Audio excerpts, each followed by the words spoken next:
What is going on, everyone? Welcome on into Sports Talk with Broach. That was incredible. What an electric night at the Wells Fargo Center. Tyrese Maxey in the fourth quarter, hitting those sidestep threes. The place erupts. Tyrese Maxey chants are just flowing through the Schuylkill River right now because that kid had balls tonight. Shake Milton, Furkan Korkmaz, and honestly, it's almost as if in the NBA regular season, good teams lose to undermanned squads. Look, the Sixers just lost last night to the Toronto Raptors when they had Joel Embiid and James Harden. And the Raptors didn't have OG and Fred VanVleet. Fast forward to where we are right now, and Jimmy Butler, Bam Adebayo, Kyle Lowry, Tyler Hero, all in play for the Miami Heat. The Sixers rest their superstars, which is what I demanded them to do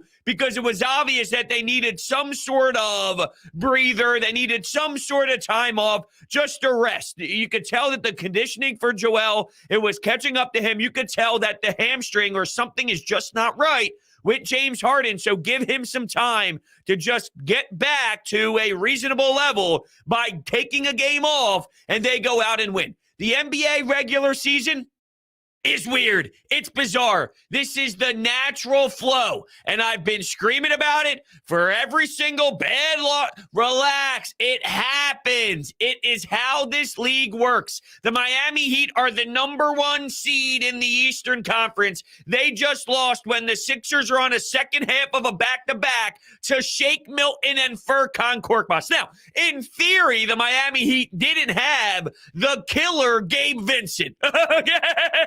So maybe if you want to say that that's the reason why the Heat wasn't able to pull away with this one, then have at it. But this is how the NBA works. It's bonkers. It's bizarre. One night, the Sixers allow 20 offensive rebounds. The next night, they do a better job at that department, which allows the Sixers to take control. Not as many second chance opportunities. Shake Milton was in his bag. He's scoring some nice buckets, looked confident, looked comfortable. I don't know what that means. I mean, if I'm being honest with everyone, this game is just a game. And, I don't feel better about Furkan Korkmaz. I don't feel like I could rely on that name just because tonight he splashed in a couple threes and came off the bench and gave you some sort of life. Here's what I'm not going to do. I'm not going to overanalyze this and make it seem as if this team is better. I saw this. Harden slows the team down. Harden stinks so much. Harden's so pathetic and it's ruining the ball movement. This is what it's supposed to be like. Oh, here we go.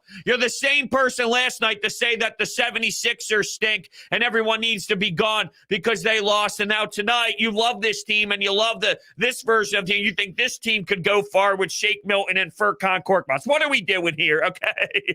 Please, let's just calm down a little bit. At the end of the day, this is just one of those moments where you appreciate it for what it is. It was fun. It was unreal. The Wells Fargo Center was so damn loud, I thought my speakers were going to blow on the 70-inch. I heard the dogs barking upstairs from the Tyrese Maxey chants. It was an awesome moment. It was a great game. And you know what? Just as a fan, too, I was loose watching it, knowing that the expectations weren't very high, and I didn't anticipate this result, but I could just watch for what it is. Let's see what they do. You got nothing to lose because no one really thought that they were going to beat this team. So there was nothing really that would have made you nervous or made you feel tight and you were clenching up a little bit. No! You're relaxed. You're cool. You're calm. Just see how it plays out. See if anyone could step up. And sure they did, baby. Oh, they did. Now, at times, you saw some murkiness. DeAndre Jordan getting picked on. And there's things to analyze from Doc Rivers' perspective from a larger conversation, and that's the fact that you're not going to see Bassey, you're not going to see Reed. Paul Millsap started, and he looked spry early. Got some blocks, threw in that defensive intensity. Okay, he supported Doc Rivers' decision once you saw the first couple of minutes, but DeAndre Jordan getting roasted. Saw some pick-and-roll lobs happening. Tyler Hero exposing that. All right, DeAndre Jordan, we got to do something here. The problem is what you noticed was who played. It was Millsap and it was Jordan. The Bassey, the Reed, I just think they're out of the question at this point. The only time you saw it in that last game against the Toronto Raptors was when he put Paul Reed at the 4 next to DeAndre Jordan, which resulted in 3 straight turnovers, which was one of the most embarrassing decisions I've seen out of Doc Rivers. And that's saying a lot considering Doc Rivers makes embarrassing decisions all the time.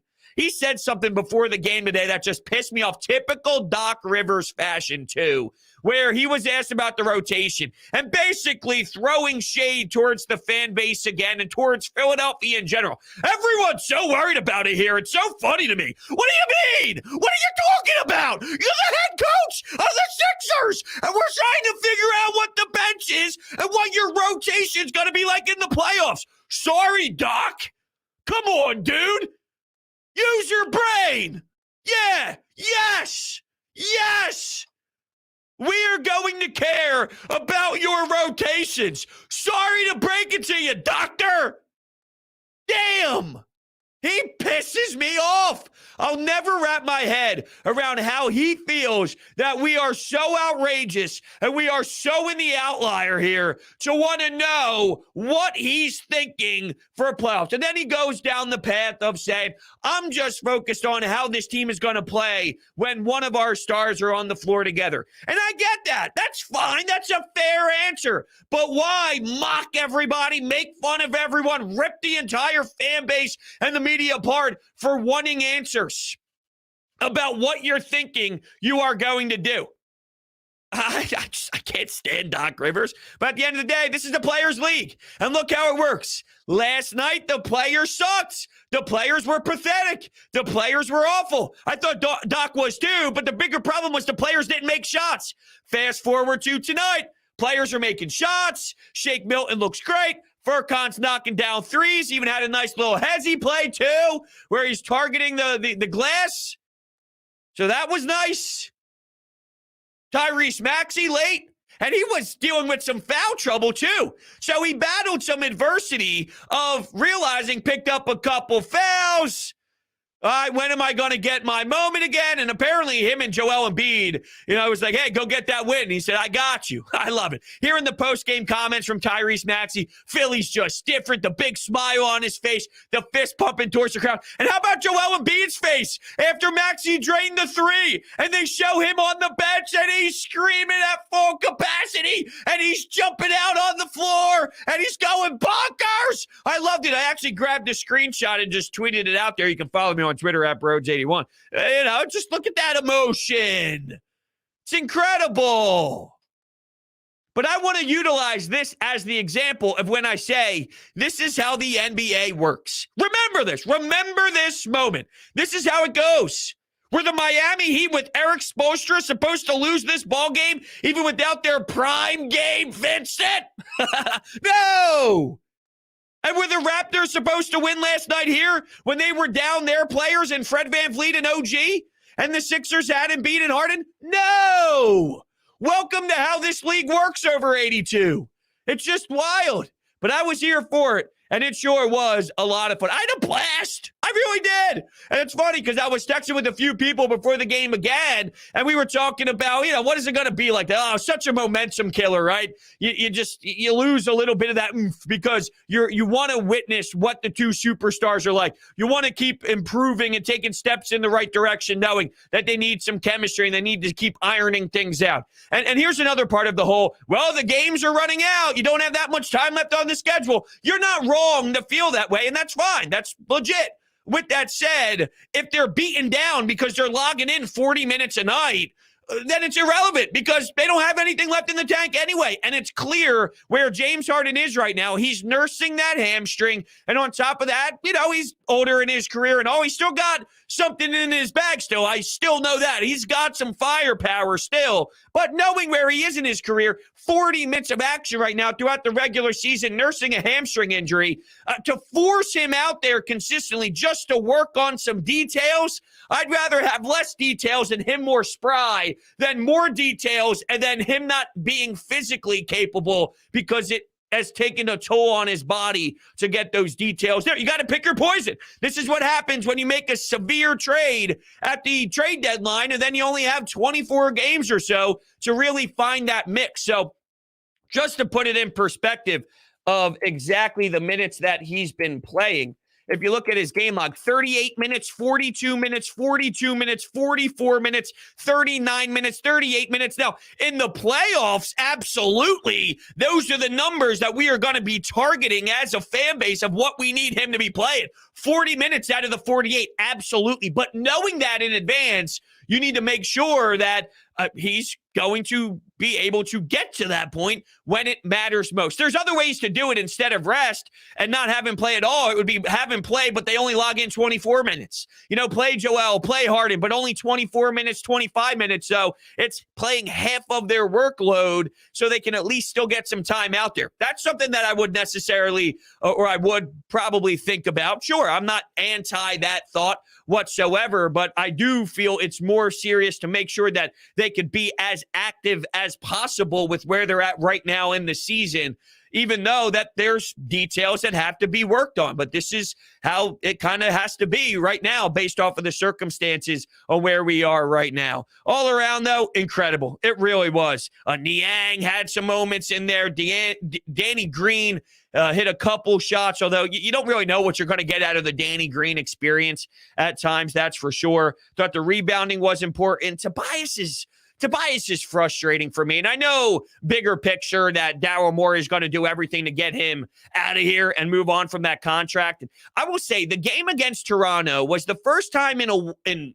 maybe even ever that I've seen Tobias Harris scared, timid, passing up looks in a way that he realized, I don't feel comfortable whatsoever. There's a difference if you're Tobias Harris and you're missing wide open shots, but you're shooting it. You're getting the ball, you're letting it fly. Maybe you put the ball on the floor a little bit because that seems to be what you do when you just have your instincts take over. He puts it on the floor. It bothers us. It's disappointing, but that's part of what Tobias Harris does. It's just him missing shots. That's different. I saw him at times dribble, drive, have a chance to go up with it with ease, but instead he kind of hands it off, or here you have it, here you take it, Joel, you take it, Harden, you have it, I don't want it. I saw him play timid against Toronto, and that's dangerous territory. When you're there, that's all mental, that's all afraid of the moment, that's scared, that's just not feeling confident in yourself whatsoever, and it's obvious that he doesn't have that type of motor right now where he's like, give me the basketball, I'm trying to do my thing. I saw D. Lynam, and I want to bring this up because I thought D. Lynam had an excellent tweet about where James Harden is right now, though. This is prior to this game. Since the Harden trade, Tobias is averaging 13 points. He scored 20 plus once and single digits 4 times.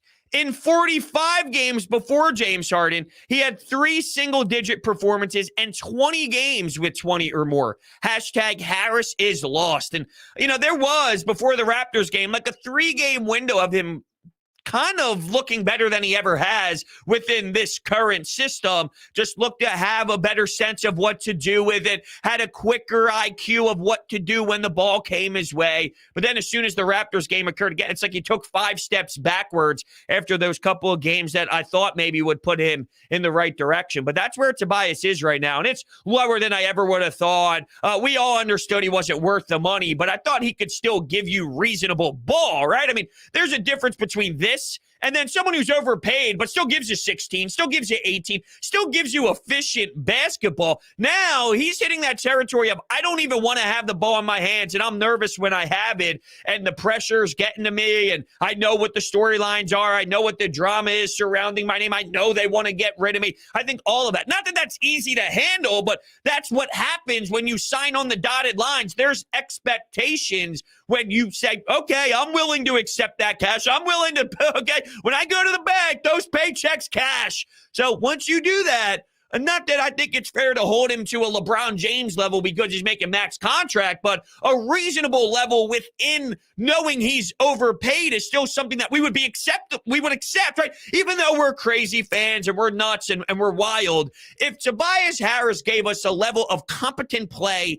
even though we understand he's overpaid, It wouldn't be the angst every time he misses a layup. Ooh, every time he tries to throw up a lob to someone that shouldn't even have a chance to go grab a.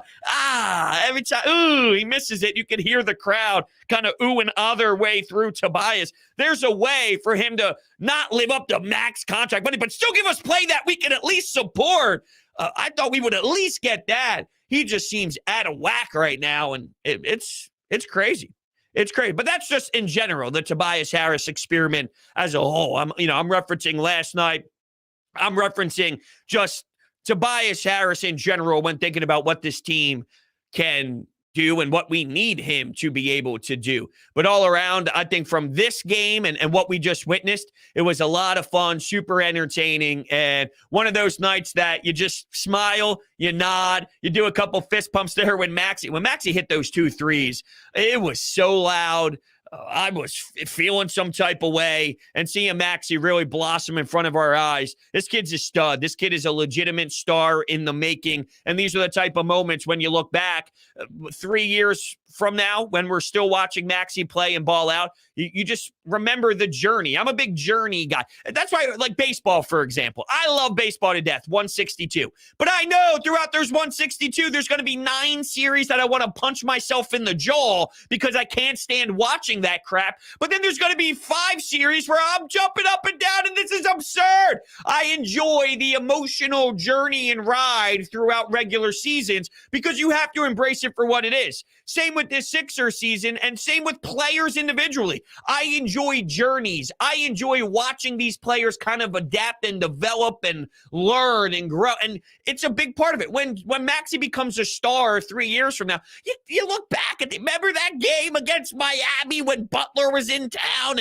and B didn't play, and he's hitting sidestep threes. He's dribbling between his legs and just nonstop action. He's moving to his right and cashing nothing but threes.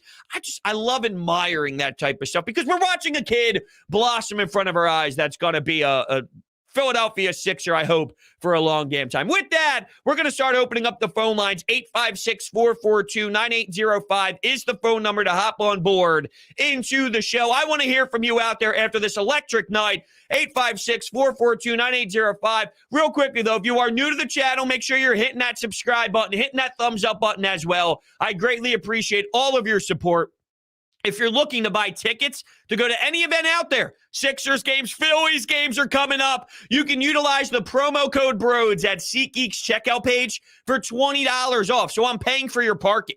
I'm eliminating those fees, all those fees that you hate. I'm taking that right off. I'm putting $20 in your pocket for parking. Promo code BROADS, SeatGeek's checkout page, and then TikTok at Broads Media. We just reached over 2,200 followers. We're incorporating some fun over there. So make sure you're following me on TikTok. With that, we'll open up the phones and start things off. Good evening. You're on Broads Media. Hello. Hello? Hello. What's up? Okay. Nice. That's a good way to start things off. Sit there, say hello, and then hang up. That's a good way to get things going on the Anytime Hotline. I definitely want to hear from you out there. All right, here we go. Next caller. Good evening. You're on Broads Media. Hello? Hello. How about them apples? Yeah, I thought that was a very fun game to watch. And based off of what we saw last night against Toronto, you can't draw it up any more perfect than that, can you? Well, actually, they did because Maxey comes down, makes that beautiful high off the glass layup. I think at the end one, pumping up the crowd. Then he hits that deep 3, and I'm like, okay, he's feeling it. He's feeling it. Then the step back 3, and I'm like, no fucking way. And then when I thought I couldn't handle any more awesomeness, he tracks down that block. Yes. My brain shut down, reboot. I could not handle that. I lost my shit. I'm just saying, Doc, give this man the ball. Start getting the ball in the offense when Harden gets back. But, man, what a fun game to watch. So happy. So happy. I agree. Thanks so much for calling in. And how dare me? How dare I forget to mention that block at the window, meeting people at the glass, Tyrese Maxey gets up and swats it!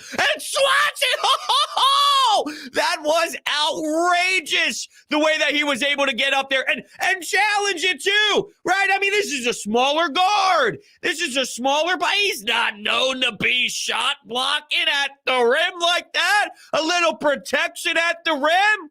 Oh, man, that was amazing. And that also set off all the fans. I will say, for a regular season game, based off of the circumstances of, you buy these tickets in advance. You see that Jimmy Butler's in town. Let's be realistic. I'm sure 99% of that building, maybe 1% hit up SeatGeek, realized that they could use promo code BROADS at SeatGeek's checkout page for $20 and said, it might be a little cheaper tonight now that Embiid and Harden is not there. Let's see if we can squeak in for a cheaper amount and get in there for a nice night. But 99% of the fans tonight probably thought that they were going to have some epic showdown between all the stars that you were looking for prior to hearing the news that they were going to rest. I thought it was interesting, too, because yesterday James Harden was asked about playing on the second half of a back-to-back, and he spoke like he was going to be playing. Yeah, we're going to be playing tomorrow. I'll be playing tomorrow, and he'll be active. And then before you know it, both of them were shut down, which I think is the right move because you could tell that something is lingering, something is bothering these two. And I just think that one is the hamstring with James Harden that you have to properly give it its rest, and there's no reason to push it. If you think about the pros and the cons here, what outweighs one another? I want James Harden as available as humanly possible, as rested as humanly possible for a postseason run. And with Embiid, he's just playing a lot of miles and has a lot of miles on the tires going for him. But all around, for being a regular season game with not what you wanted player-wise out there, you got yourself a show. And I'm sure if you were in that building, you're pleasantly surprised with the outroar and the beers that you consumed and just the level of intensity from everyone involved, for being there. I'm sure it was just an awesome place to be at, no doubt. With that, we'll go back to the phones. Good evening. You're on the air. Hello? Hello. How are you? Hey, I just want to say one thing, bro. Okay. Tyrese Maxey can impregnate my wife.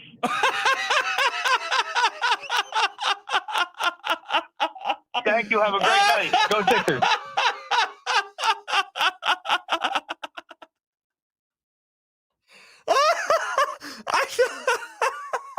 I got nothing for you. Holy shit. Oh, man. Honestly, if I'm going to be honest with everyone, I thought that something bad was going to be said. So I had my finger on the trigger here for a little. We're not even going to accept what's about to be said because I thought something brutal was going to be mentioned. But that was hysterical. That might be on the list of Call of the Year, Call of the Broads Media enterprise here. Whew. Now, I don't want to put a lot of pressure on the next individual who's calling in because I understand it's hard to match that. And sometimes there's no reason to try and reach that bar. But wow, I got nothing. I got nothing. I'm just going to go to the next call because I honestly have nothing. Hello. A lot of pressure right now. Thank you for calling in. What are your emotions like at this point? Hello? Hello. Hey, bros. Yo, what's up? Tyrese Maxey is that motherfucking guy. He definitely is. He plays with so much swag. And it's funny because the swagger he has, right? I mean, he's this child to a degree. He's got a smile on his face. He's like a younger brother and all. So the fact that he has those type of balls to take those shots and the confidence to just get in the face of NBA players the way he does and then match them and even add more to it, it's hysterical because he's this young kid with the big smile. He's a little child.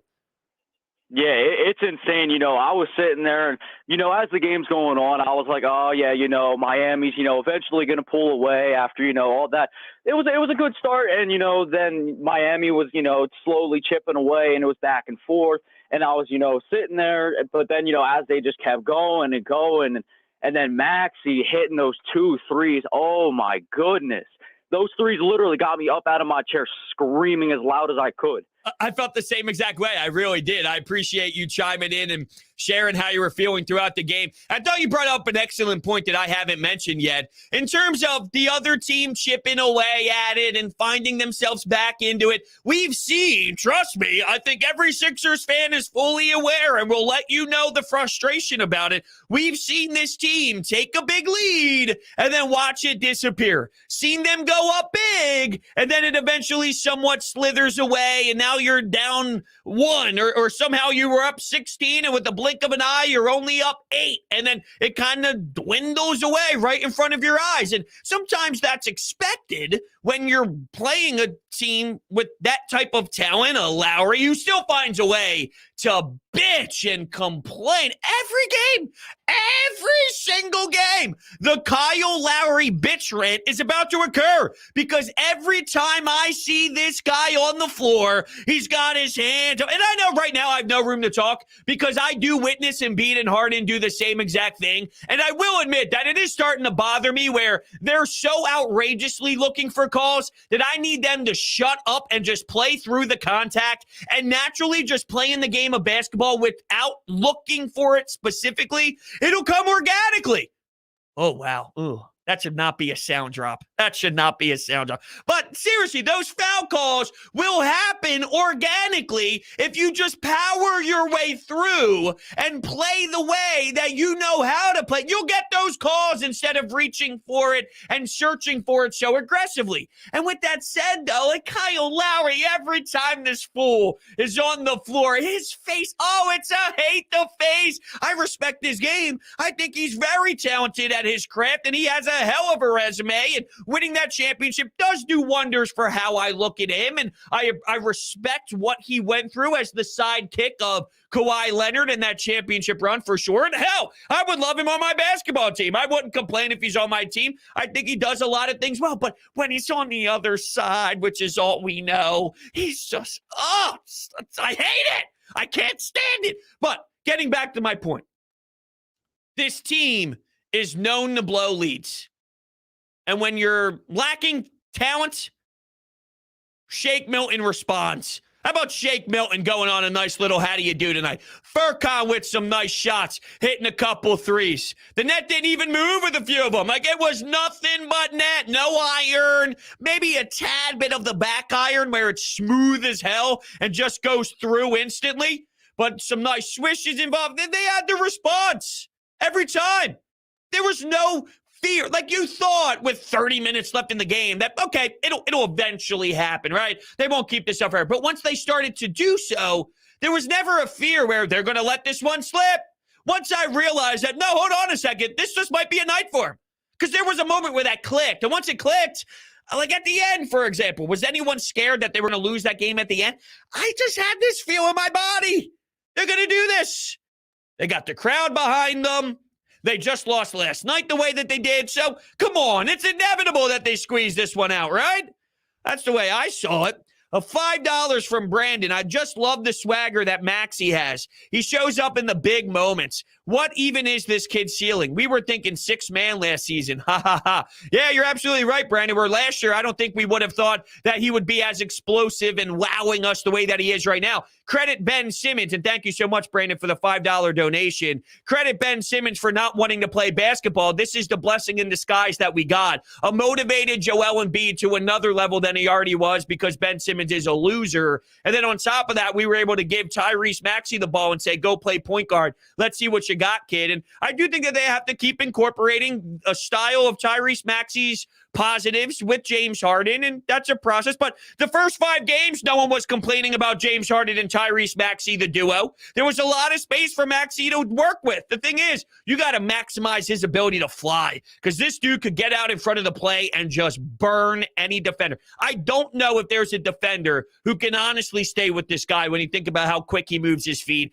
and how fast he flies. It's remarkable, and it's a weapon. That is a weapon to have that type of speed and his finish ability too when he gets to that rim. The angles, as he takes certain angles to the rack, when he kisses it off the glass, it's not just these simple little layups where, it's just nice and easy and a nice kiss. These things are like, hey, he's been working on this angle to kind of get it off the right way, and it's just beautiful. It is. It really is. Let's go to Amadeo.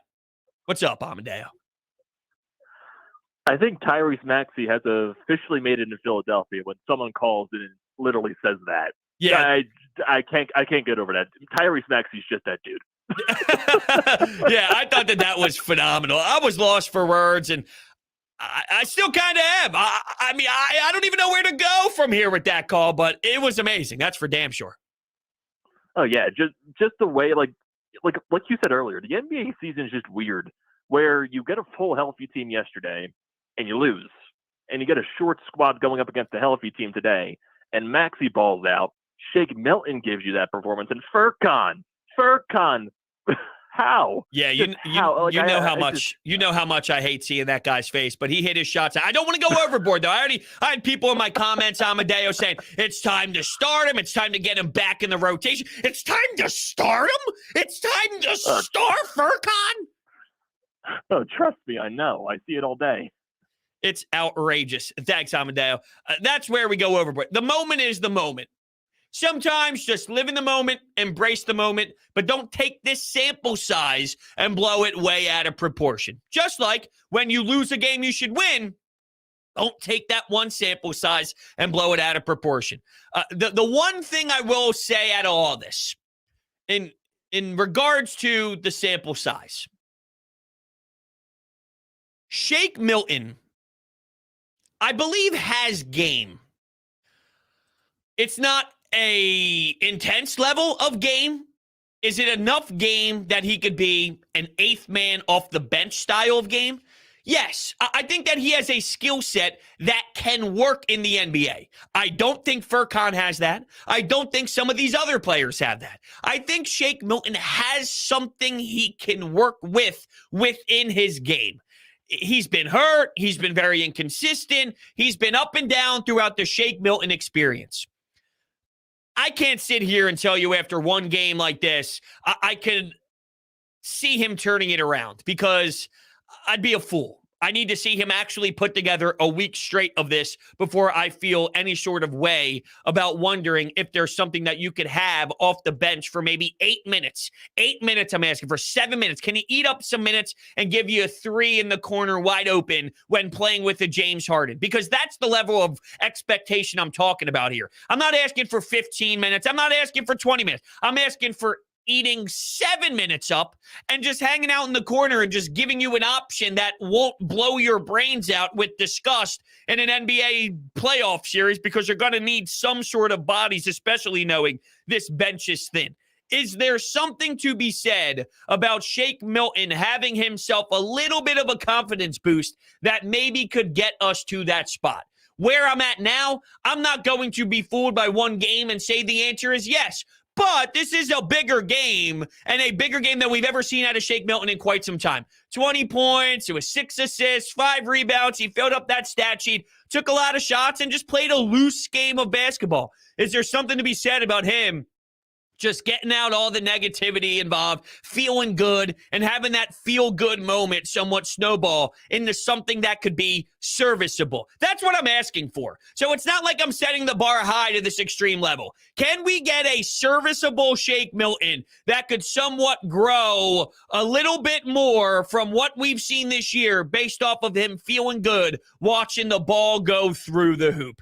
And, I'm more of a show me it before I get sucked into believing it. And that's basically where I stand right now. But out of all of our options, he's basically our best hope. He's our best option of hope. So that's why I'm going down this path, because when I look at the alternatives, I just don't know what you have in there, right? I mean, you think of your starting five, and then your bench is George Niang, Danny Green, and they back up big. And they're back up big. DeAndre Jordan, he's a stiff. DeAndre Jordan stinks. DeAndre Jordan is pathetic. DeAndre Jordan cannot play. And at this point, I am someone who will look at Doc and kind of say, dude, you got to try something different. I know DeAndre Jordan is a veteran player, but he doesn't work. And I know you want to rely on someone who has experience more than not. But when this team, for example, let's think of it this way, right?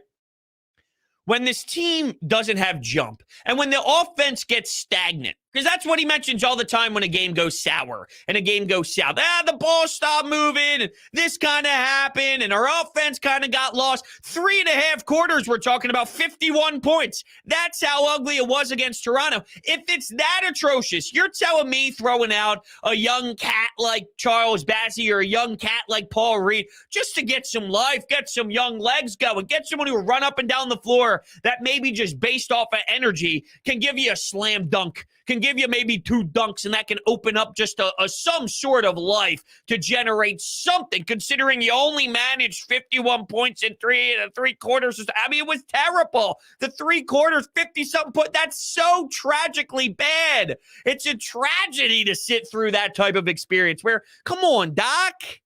Now, my counter to that is, if DeAndre Jordan's playing or Charles Bassey's playing, that's not the difference in you winning a championship. It's not. DeAndre Jordan or Paul Reed, that's not the difference in you winning a championship. It's going to be Joel Embiid and James Harden and Maxey and Tobias Harris, some form of Tobias Harris and Matisse. It's going to be your players that are logging you in 35-plus minutes. That's going to be the difference. That doesn't mean you can't point out when you go to the bench and how you have to hold your head above water, which we know is going to be a difficult task. That is going to come into play here. But at the same time, if James Harden explodes for a James Harden night, if Joel Embiid dominates the way Joel Embiid does, if Maxey can give you step-back threes and all sorts of electric plays like he did tonight, if Thibault can stay out there. Now, he only played, 16 minutes or so tonight.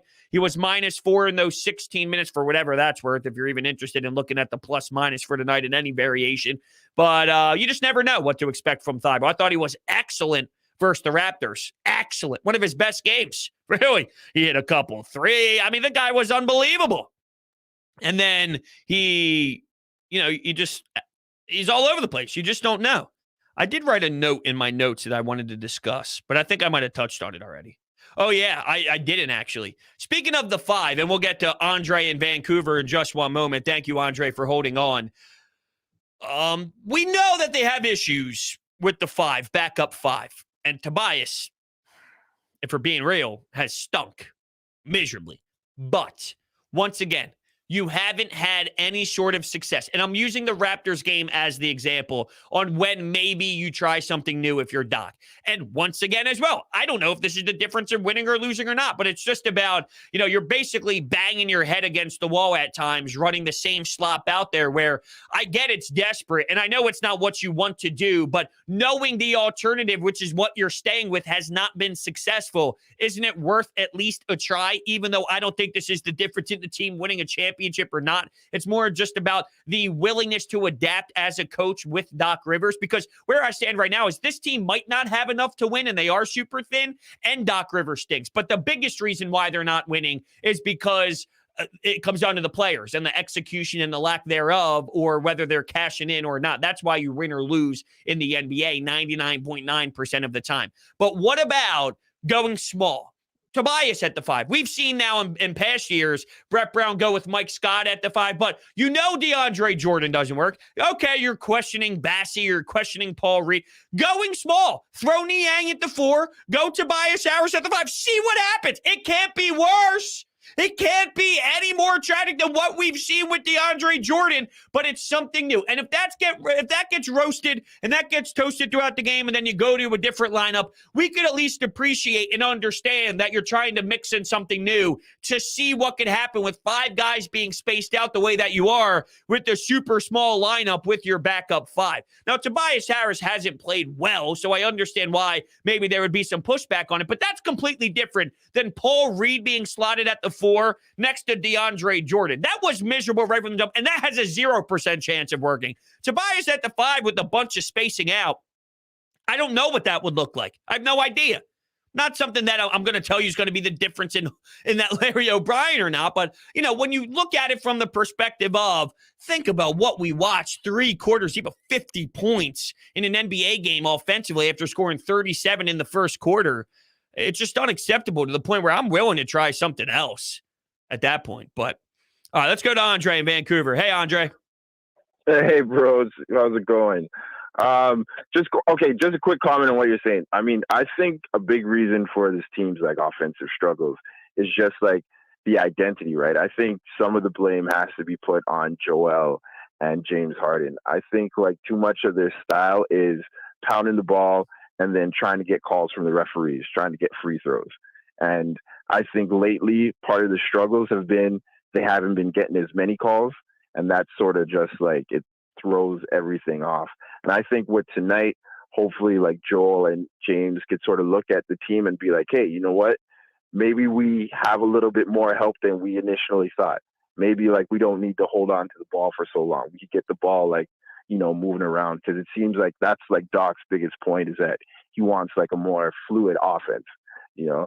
And I think part of the team's offensive struggles has to be put on like Joel Embiid and James Harden. Like their shooting against Toronto, that was, you know, inexcusable. Yeah, they shot the ball poorly. So here's what I'll say about that. I agree with what you're saying, and at the same time, I don't. So hear me out. I do agree completely that the fouls, looking for fouls, nonstop, throwing their hands up, they're playing to get fouled instead of playing to score and then naturally getting fouled within their real motion of trying to put the ball through the hoop. So you're absolutely correct where if I'm Doc, I'm looking at both of them going, yo, fellas, come on, man. You gotta actually try to attempt to score, and the fouls will come organically based off of that. So I agree there. In terms of the help, though, like Furkan stinks. I can't rely on Shake Milton 20 points. So you can't use tonight as an example to say that you do have more help, fellas, because I don't think you can rely on a Danny Green, a Furkan Korkmaz, and a Shake Milton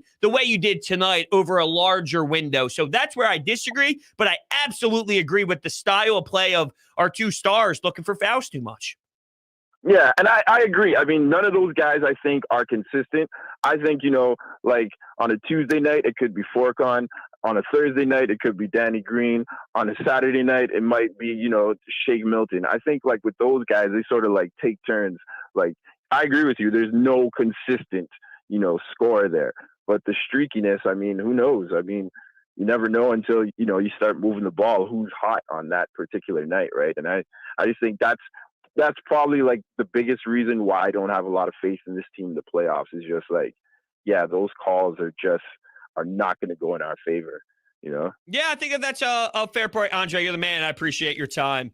I think it's fair to say that in the postseason, the game's going to be called a bit tighter. You're not going to get those same looks, but I don't want to downplay what these two guys can do when they're locked in, right? I mean, yes, it's unacceptable for Joel Embiid to shoot, 6 of 20?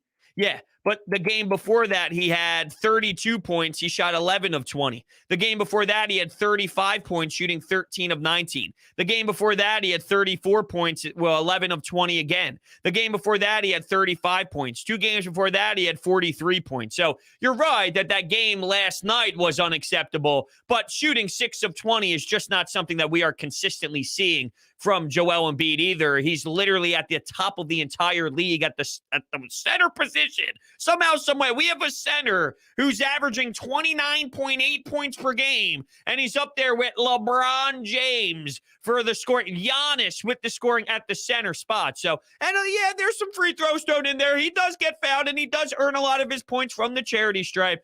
But at the same time, I mean, the 6 of 20 is an outlier big time. I do feel you, though, on the entire thought process of they have to stop just fully expecting the fouls consistently, because that's hurting this basketball team. No doubt about it. I wanted to go off of something from there, though, and it's absolutely slipping my mind. So, what were we talking about? The Raptors game? Maybe it'll come to me. I'm not too sure, though. We'll see. This brain is slipping a little bit. It's almost 11 p.m.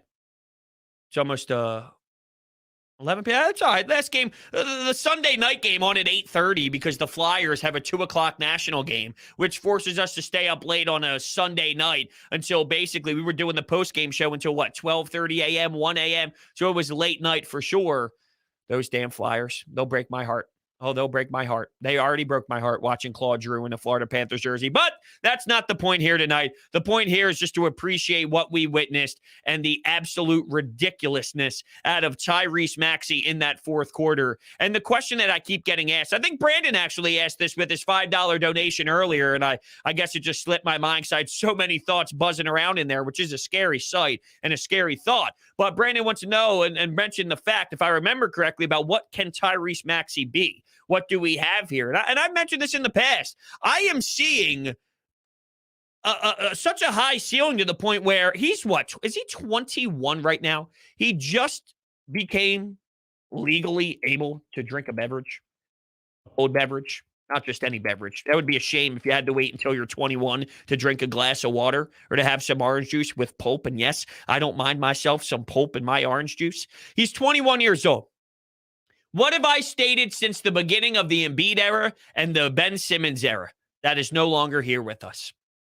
Wait until these guys are 26, 27, 28, 29 years old. 26 still a little bit earlier than what I normally say, like 27 to 31, that type of age range. Wait until that. Now, that's a far time from now, and I have no idea where Joel Embiid is going to be at that point of his career. But if we're just looking at the Tyrese Maxey angle of what he can grow into, I'm seeing intangibles, and I'm seeing the willingness, and I'm seeing the determination, the care level, the effort level, the appreciation of what this game is all about. He's looking around and Sam Cassell, Doc Rivers. We don't like Doc Rivers, but a young kid who's 20, 21 years old playing NBA basketball after playing with John Calipari at Kentucky and now going to the NBA, they look at Doc Rivers a lot different than we do. Joel Embiid and seeing what it's like to be an alpha in this league. And James Harden, one of the best players to ever play the damn game. Just all of that and being surrounded by that on a daily basis, day to day, learning what it's like to be a pro.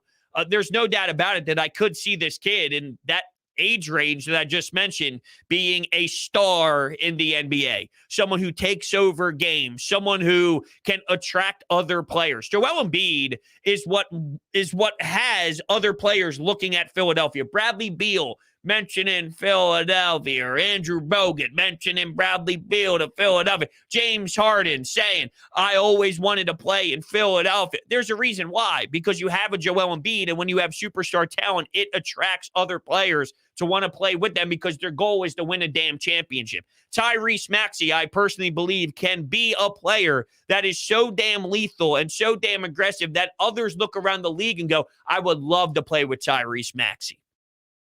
And similar to kind of James Harden started out as, well, we know he with the OKC Thunder, totally different role. But I'm bringing it up with just the James Harden flow of how he got to where he is in his career right now.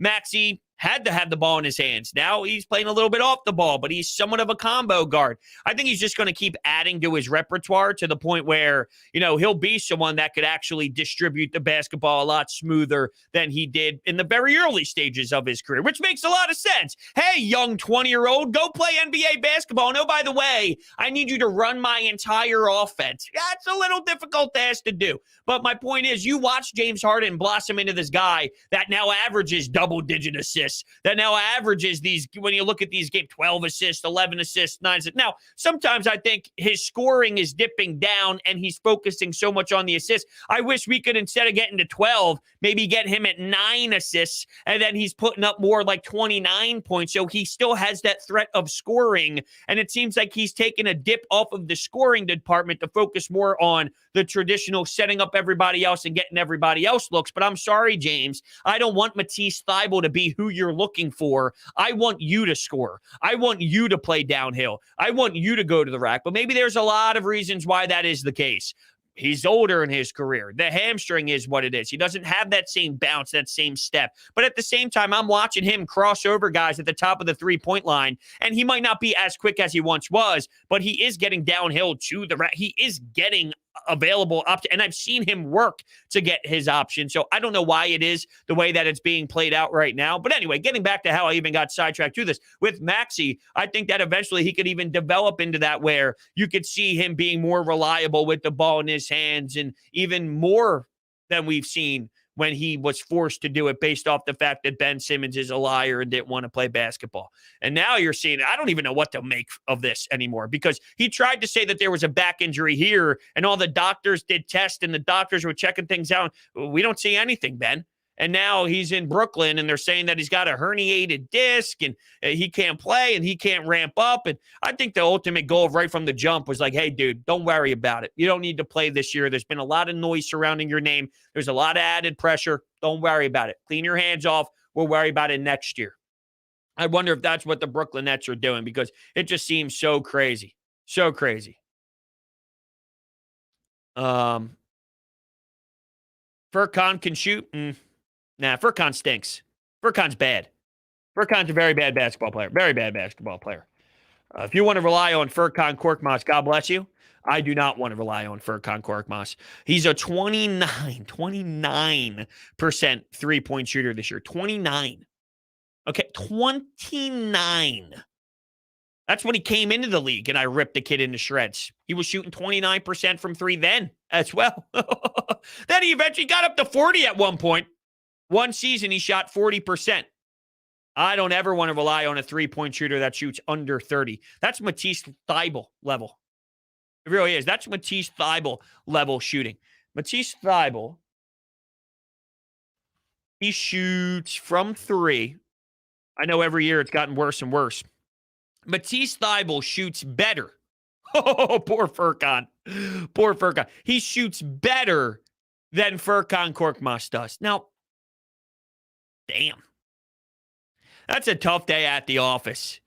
If you check that out, your job, Furkan, is to do one thing. Let it fly. Just shoot threes. And you do it at a worse clip than the one dude that we all analyze and rip apart for not being able to do anything for you offensively. He shoots better than you do from distance. That's crazy. That's crazy.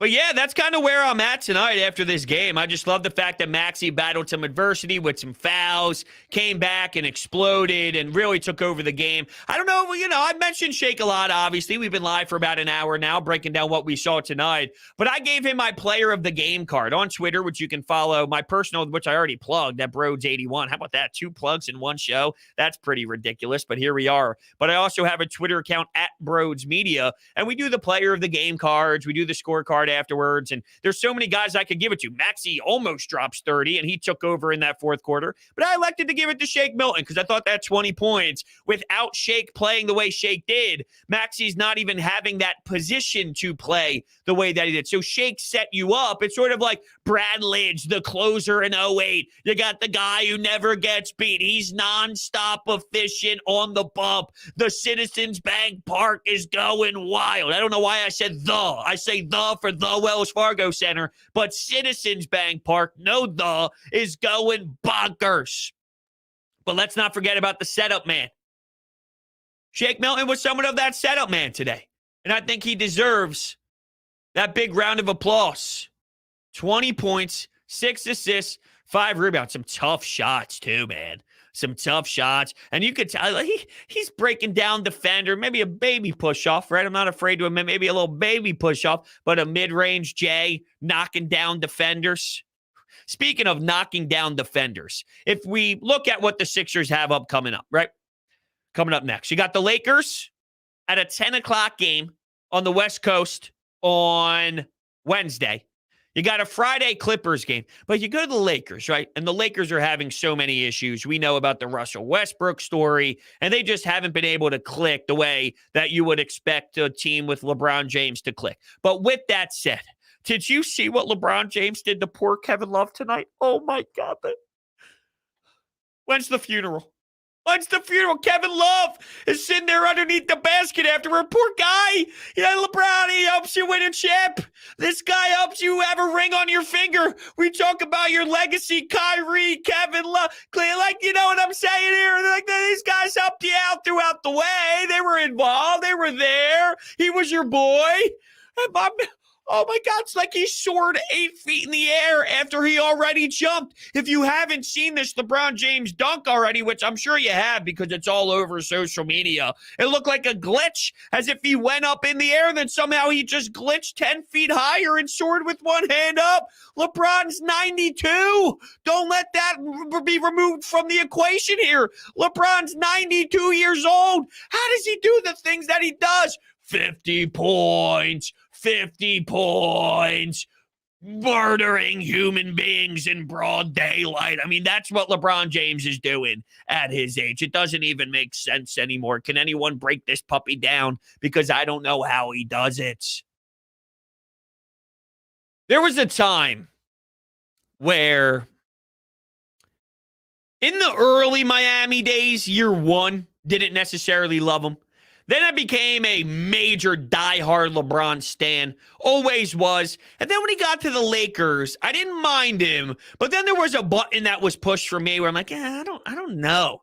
I don't like Lakers LeBron. And it's definitely my least favorite, but I've, that was like a 2-month thought. Just to inform everyone, it was like a 2-month thought. I still love the guy. He's one of my favorite athletes. Him and Serena Williams are my 1 and 2 for my favorite athletes ever. Just from how they do what they do doesn't make any sense, and my brain can't register how strong they really are at their craft. It just honestly is so hard to digest what these two people do that I admire it. It's incredible. With that, there was about a 2-month span. Like, I don't know how I feel about this layer of LeBron James here in LA. But now I'm back to, dude, this guy's incredible. Dude, this guy is just one of the greatest things I've ever seen in my lifetime. I love LeBron. I just love LeBron. I love LeBron. This guy doesn't make any sense. How do you hate LeBron? How do you hate him? Just scoring buckets, scoring points. This guy wasn't supposed to be good at scoring. Here he is climbing up all the lists. Make it make sense.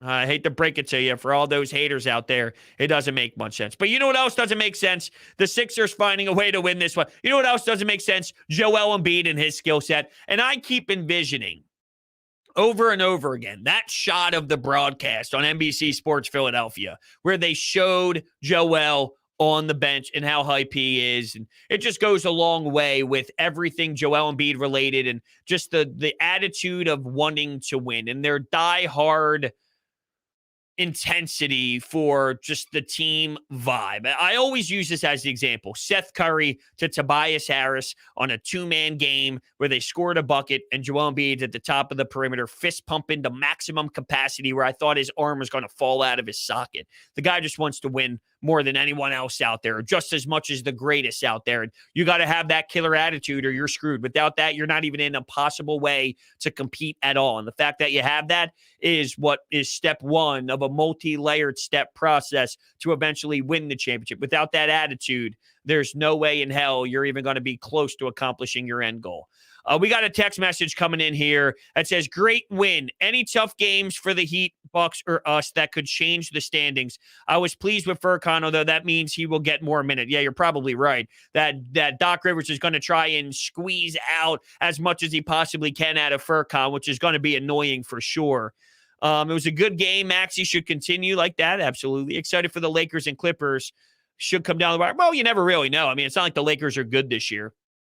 So I think it is a bigger name game than an actual play of basketball game, if that makes sense. Now, someone's mentioning Jokic got suspended. Did I miss something? Did I miss something with Jokic? I don't know if someone's just trolling me. Jokic and Marcus Smart is trending on Twitter. Breaking, Jokic has been suspended. I didn't even see this play. This happened yesterday? I didn't even... He got suspended for that? Well, he had to play against Morris. I didn't even see this at all. How did I miss this? Is this what he got? Revenge. I had to assert my dominance. Oh, that's not real. Wait. Am I getting trolled here? Did I just get caught getting trolled? Maybe I did. Shame on me. Jokic. Oh, it's a troll? Okay. I got trolled. I apologize. Shame on me. Well, why would someone... See, now, I apologize, but that person, I'm going to block you. I'm going to block you. I don't know why you would ever say something like that. Unless, see, now I feel bad unless that person got trolled as well, and that person who got trolled didn't know that they were trolling me. Now, I don't want to be naive here. Okay, see, this person's texting in and making it. I'd say this person has texted in before and has said some really good things to contribute to the show. So it's not someone who specifically would normally, troll in that direction. But maybe I'm being too nice tonight. You're lucky that the Sixers won and they played as good as they did. But yeah, someone's tweeting said, dude on Broads' pod said Tyrese Maxey can impregnate my wife. Gotta love Sixers fans. Yeah, we're going to get that cut. We're absolutely going to get that audio, and we're going to have that blasted out on Twitter for sure. But now that I almost got trolled, I think maybe that's a good time to end this show. And I don't know how that ended up happening. bad job by me. That's all I have to say. Sometimes we make mistakes. You got to own up to your mistakes. I made the mistake. What are you going to do? Thank you guys so much for listening to this episode of Sports Talk with Broads, and I will see you